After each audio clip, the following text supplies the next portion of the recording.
We gotta talk about the Xbox news, let's fucking go. It was announced a couple days ago that Phil Spencer, the CEO of Xbox, and Sarah Bond are both stepping down. Now, I'm definitely not one to support the decisions of Phil Spencer or Sarah Bond. I think they leave a complicated legacy behind them. I think Phil Spencer originally began as a guy who actually seemed to like video games, and he seemed like a guy who actually played video games and cared about gamers. However, eventually, I think he slipped into the corporate kind of feeling. He talked like he was corporate slop is how I would put it. His post about him resigning actually shows it all. He doesn't really say anything about the actual things that they achieved, just a bunch of bland gobbledygook talk. It doesn't really mean anything important. Maybe his leadership started off well with things like Halo Wars 2, but then things started to get gross.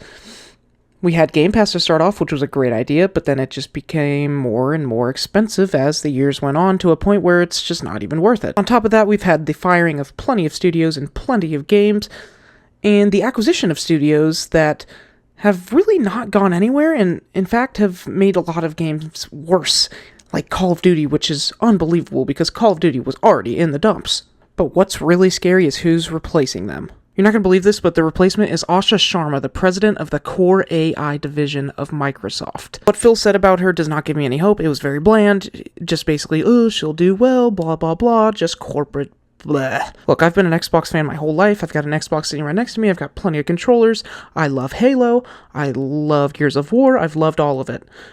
And it's just sad to see how it's gone down the toilet. What do you guys think? Is Xbox cooked? Let me know down in the comments.